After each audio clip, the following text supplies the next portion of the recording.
Tell me what you eat and I will tell you who you are.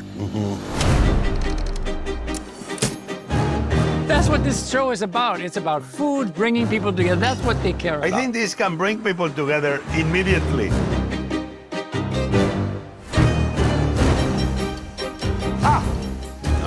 Join me as we learn about the story of who we are through the foods we eat. The slave quarters of Monticello Plantation. They were the people who ran this kitchen, for which Jefferson ultimately gets the credit.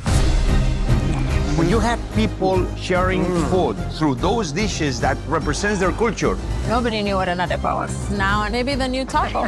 that's making each other better one plate of food at a time. Hot. Ow, ow, ow. Amigo. Salud, hermano.